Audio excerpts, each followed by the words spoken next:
and welcome to the Homemade Podcast Sports. This is your host, J Pops.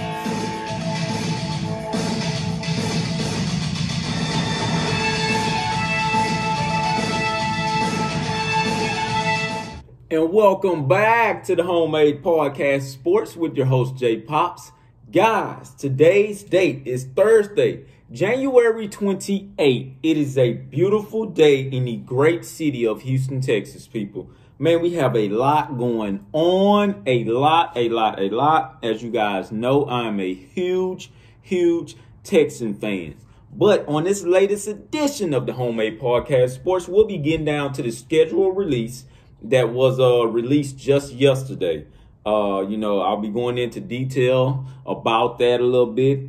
Trust me, this will not be a long video, but we'll just be breaking down the schedule and what my prediction of our wins and losses will be. Okay? So, first off, guys, before I get started, the motivational quote for the day.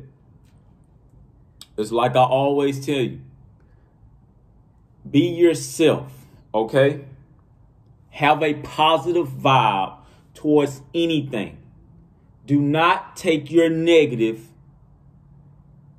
and simply sit on that and make it a more negative. What's a negative plus a negative? A negative. Okay? Always have that positive vibe, people. Have a positive vibe and carry on with your life. Carry on throughout your day. Remember, just stay positive about anything. Okay? So,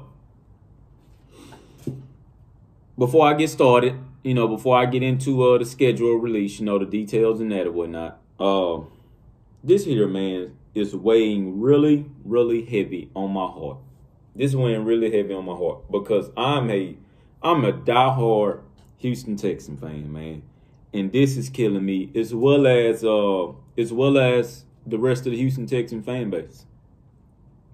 For us to wake up and get an alert on our phone and also on the TV and everything with the breaking news that our franchise quarterback, who we just re-signed on last year, is demanding a trade request, just saddens us. Even if you're not a Texan fan and you just live in the city of Houston, man, this just saddens everything it is about that franchise, whether it's the basketball, the football, the soccer, hell, the baseball. It saddens us that our franchise QB of which we had pressed for a long time to go and get, man, because we knew that we needed a franchise QB, is demanding a trade request. Like I say, man, it just saddens us, man. And to see that young man have so much potential and ultimately wanted to work out something with the owner. He wanted to work out something with the owner. And for the owner to simply lie to him in his face and tell him, yeah, man, hey, man, you're going to be a part of the process and of hiring, the next GM, the next head coach, et cetera, et cetera. Not to take anything away from the guy that just got the head coaching job for our Texans, which was the offense coordinator for the Baltimore Ravens. He's 65 years old, been in the league 27 years, first ever head coaching gig. Not sure if he ever interviewed for to be a head coach, years ago or whatnot. But for it to be his first head coaching gig, and he's been in the league 27 years, and he's 65 freaking years old. That tells you something about that NFL organization right now. I have no clue what's going on with that business. It is the number one business in America. But it is one of the stupidest businesses in America. Okay? Also, that reapproaches me to the Houston Texans front office, organization, owners, everything. What the hell is wrong with y'all, man? What are you guys' problem? Wow, like, come on already, man. You guys make us fans suffer year in, year out, give us hope, then take the hope right back, put the hope back in there again, take it right back. And to the point we're getting to now to where, man, we seen a franchise quarterback, one of our first ever. No O-line, but played his ass off to make sure that we had a winning record at the end of the day. Didn't have one last year because you guys decided, or Bill O'Brien decided to give DeAndre Hopkins away, which ultimately set the team back, And now you got your star franchise quarterback demanding a trade request. Because it had been rumored for weeks until apparently he's came out now and has told multiple NFL sources himself that, hey, yeah, I'm demanding a trade request. Now, will we get him back? I don't know. Man. But as of right now, to the guy Jack Easterby, or whatever his name is, I think Jack Easterby or Jack Easterby, whatever the hell ever. This is on behalf of me and the entire fan base of the Houston Texans. Man, we all just want to let you know that you can kiss our ass at the end of the day. I meant that, and I ain't gonna shy away. I meant what I said. You can kiss our ass and go to you know what at the end of the day. For you to simply come in here and rob this entire organization for years, it's unacceptable. It's very, very uncharacteristic in all of the above. For former Houston Texan players like Andre Johnson specifically to come out and say, I back Deshaun Watson at the end of the day to go ahead and go on about his business. Man, I cannot believe you. It's like you were put here to put this organization in shambles. And then when it's all said and done, when you're finished doing your work, you're going to get up and leave and go somewhere else. And probably go and destroy another team. I cannot believe you, guy. I can't. This team was poised to be in a position to win multiple AFC South titles and then beyond. And I'm not going to lie to you. I have to give Bill O'Brien his credit for when he was a head coach. When he was a GM, he was trash. Good God Almighty, he was trash. He done what he could do. He won us multiple AFC South titles, but ultimately, when he became a GM, he took this organization under the groundworks. And we've been sitting under there ever since, and we're going to continue to sit there if this foolery continues to happen. Once again, I cannot believe that we're setting this organization back and will forever be back. As long as you are here, my guy. Cal McNair and to the McNair family that's over the football operations, not to the whole family that's over the football operation. If you guys are listening, please do something to change that immediately. Talk to you, whoever he is, talk to Cal, whoever's close to him, talk to him. Please put something in his mind, in his ear to let him know. Do not continue to take this foolery. This is a mockery. We are becoming a mockery of the NFL. Now, Browns fans, they've been suffering way longer. They went through way worse situations. Us, we're just getting here as an organization and as a fan base. But we've been supporting this team since 2002, of when we were jack crap. To witness how the way it was going up and to see it decline, go back down now, man, that's unacceptable, man.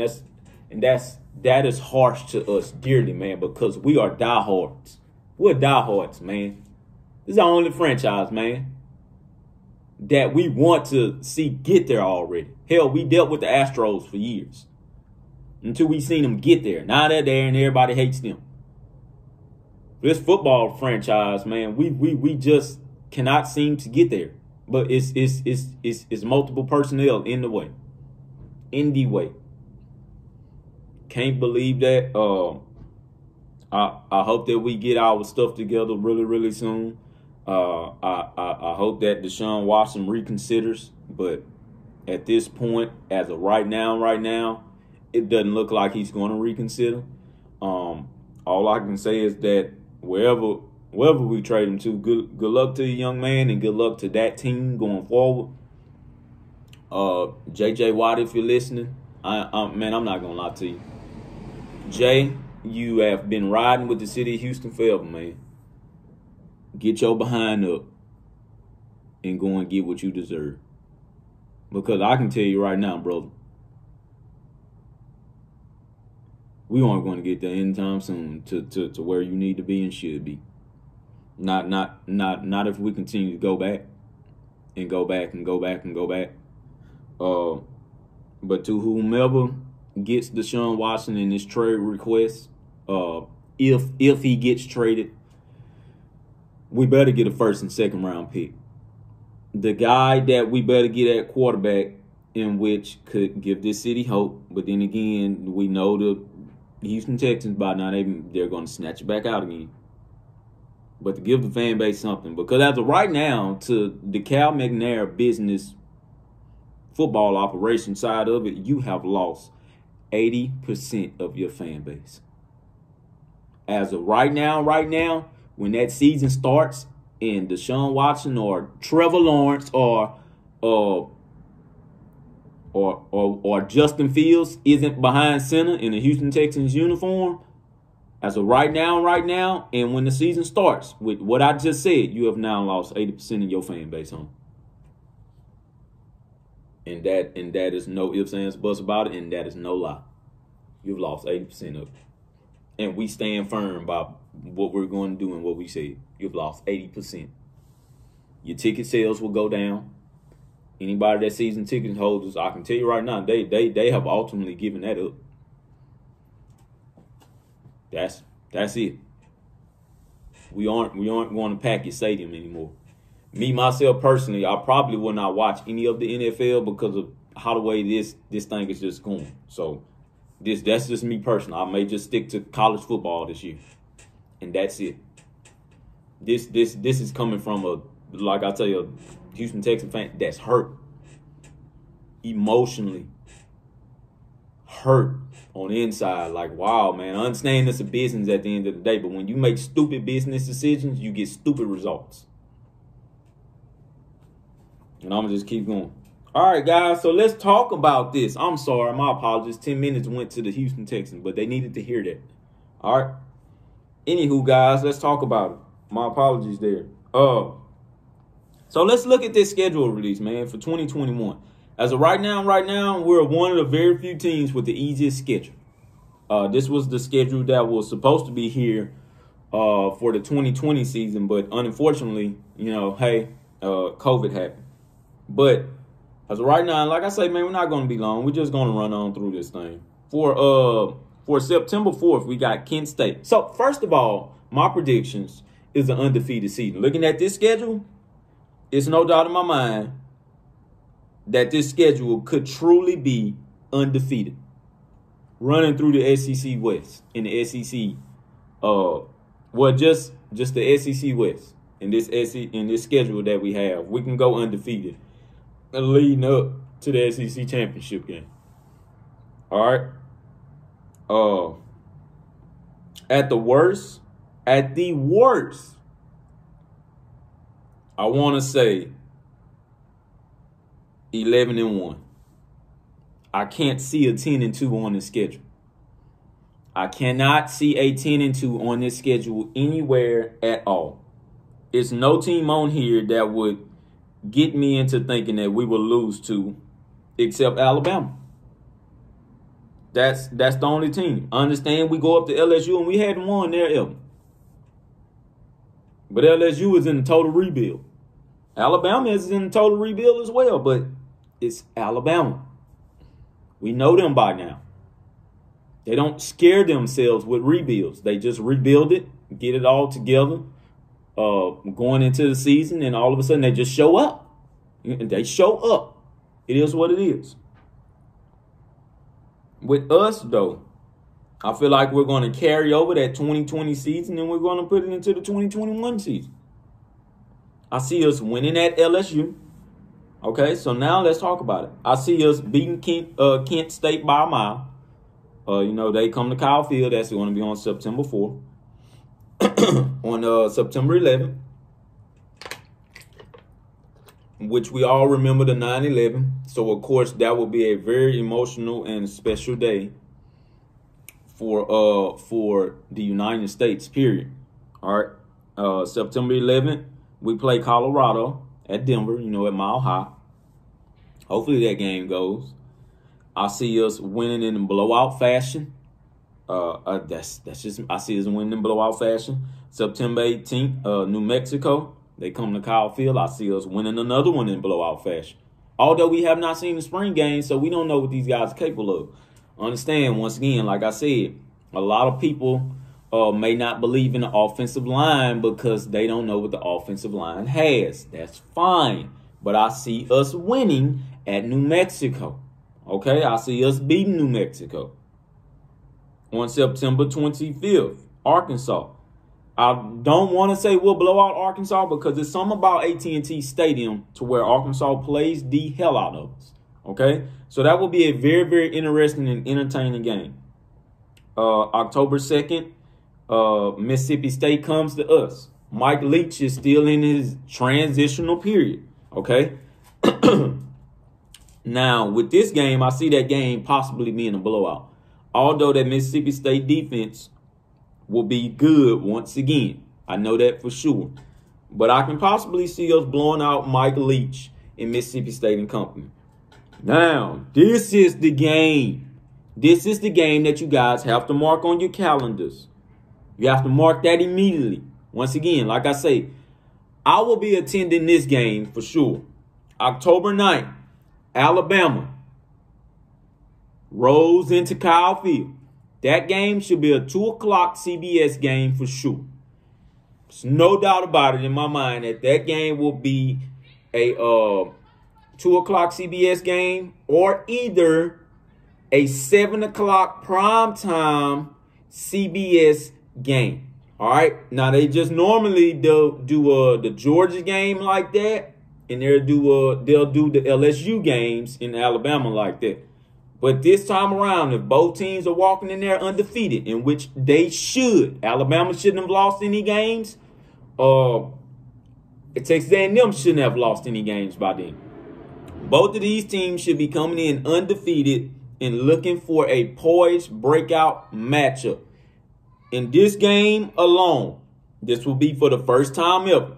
Both of these teams should, in Alabama for sure, both of these teams should have a lot of NFL scouts keying in on this game like it was an Alabama and LSU game all over again. Or like it was an Alabama and Georgia game all over again. That is how good both of these teams should be leading up to this game here. I know that for sure, and I know what I'm talking about on that. Okay, so once again, October 9th, Alabama rolls into Kyle Field. It should either be a 2 o'clock game or a 7 o'clock game, prime time. Okay, October 16th, we go to Missouri.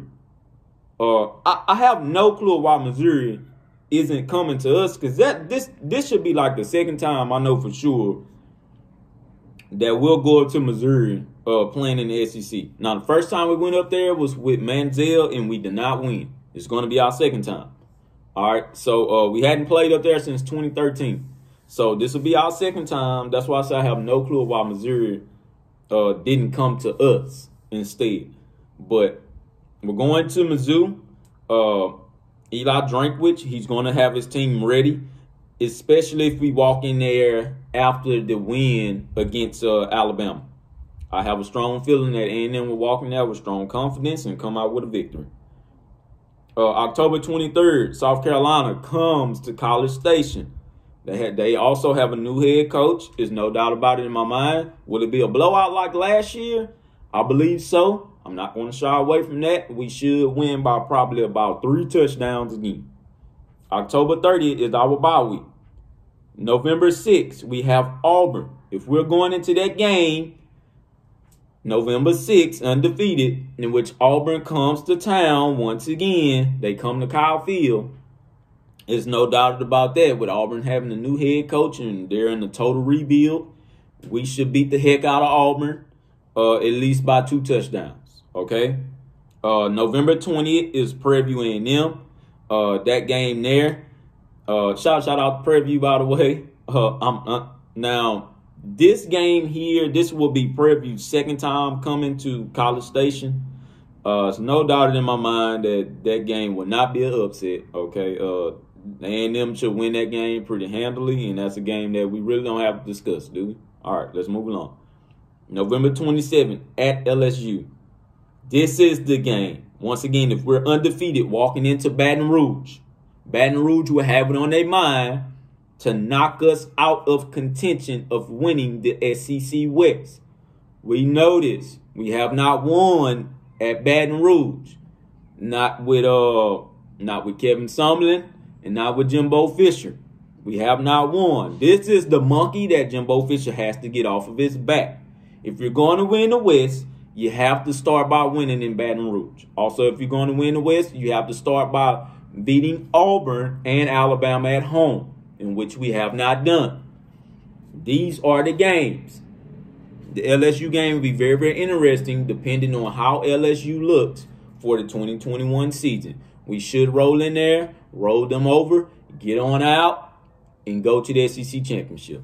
That is my strong prediction. What will the score be? LSU will play us tough. You can best believe that. It may be a 20-7 score again, though. I honestly think that. I think it will be a 20-7 score again. That high-powered LSU offense that we seen, that was with Joe Burrow, I don't believe we will see that for a couple of years out again from LSU. That's my strong opinion about that, and that's my honest opinion about that. All right, so we have broken down everything. Like I say, in my mind, at the worst, we'll go 11-1. At the very best, it will be an undefeated. All right, so at the worst, it's an 11-1. At the very best, it will be a 12-0. I honestly believe that. All right, with our one lone loss coming to Alabama. We have to get over the hump with Alabama. That's why me personally, I'm looking at an undefeated season. I think we can get there, and we have the talent to do it. The quarterback position hasn't been solidified yet, due to the spring having started and stuff like that. But I honestly believe that we can get in there and we can do it. All right. So once again, guys, I was just breaking down the schedule with you all. Please carry on throughout you guys' day. Just leave a comment, at the bottom of the page, in the comment section, as you guys always do. And I love you, and I thank you guys for that. Once again, man, I thank you guys for watching that quarterback battle video that got over about 2,000 views now. I thank you guys for that, man. It's just a way of letting you guys know who these guys are, how they're going to be battling, what they look like, and things like that.